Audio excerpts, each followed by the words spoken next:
ভিতরে কাউইন মাছ থাকতে পারে, কাউইন মাছ থাকার সম্ভাবনা আছে।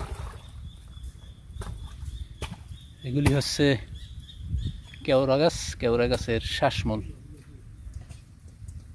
লবণ পানির গাছ। এগুলি যে অংশে লবণ পানির পরিমাণ বেশি সমুদ্রের, ওই অংশে কেওড়া গাছের পরিমাণও বেশি। ছোট একটা গর্ত গাছের গোড়ায়, এই গর্তের পানি শেষ করে তারপরে এখানে মাছ ধরা হচ্ছে। দেখা যাক শেষ পর্যন্ত ভাই এখানে কি মাছ পায়। সেই দৃশ্য আপনাদের দেখানোর জন্যই মূলত এই ভিডিও ধারণ করা।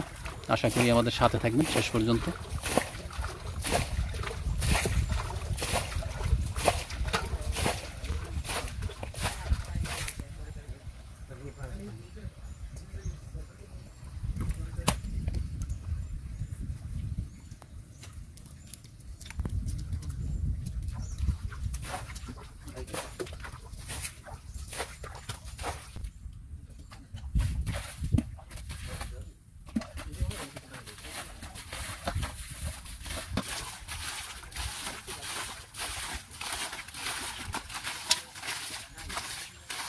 ইলিশটা ভালো না, পানি ফেলার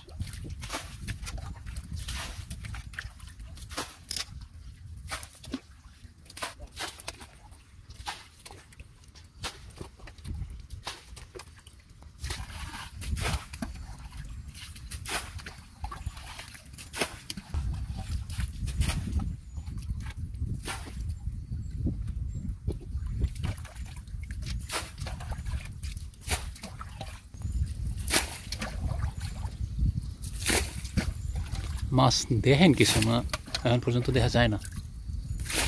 আমরা অপেক্ষারত শেষ পর্যন্ত কী মাছ পাওয়া যায় তা দেখার জন্য। আসলে জঙ্গলের ভিতরে, সমস্ত নালা বা ডোবার ভিতরে এই যে অনেক গাছের শিকড়, তারপর একটা বড় গাছ আছে পড়া, এর ভিতর থেকে মাছ বের করা খুবই কষ্টসাধ্য ব্যাপার।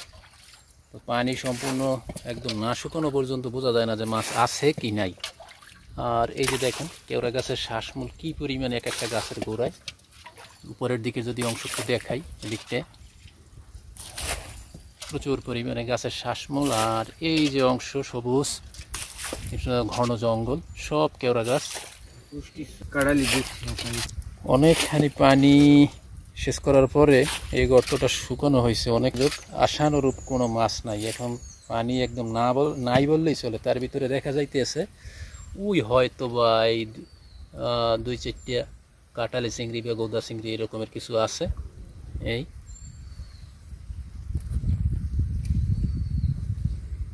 তো মাছ নাই, ওই যে আপনার হাতের সামনে। হ্যাঁ, এই যে একটা কাটালি চিংড়ি। দেখেন এত পরিশ্রম করে পড়ার পরে একটা গোদা চিংড়ি মাছ পাইল। এই আসলে জঙ্গলে মাছ নাই, তবে এ সমস্ত জায়গায় মাছ নাই এ কথাও আবার সত্য না, মাছ থাকে।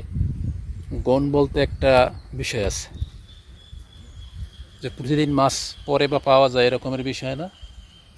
মাছ পাওয়া যায়, মাছের যে বিশেষ দিনগুলো আছে এইগুলো আবার যারা মাছ ধরে, যে জেলে বাইরে আছে তারা ভালো জানে।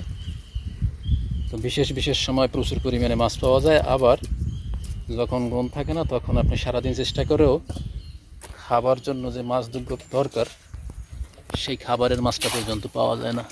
দেখেন আজকে তার যে পরিশ্রম, সেই পরিশ্রমের ফসল হচ্ছে এই। যাই হোক, আমরা ভিডিওটা আর বড় না করি, এখানেই শেষ করি। সবাই ভালো থাকবেন, সুস্থ থাকবেন, আমাদের চ্যানেলের সাথে থাকবেন। আল্লাহ হাফেজ।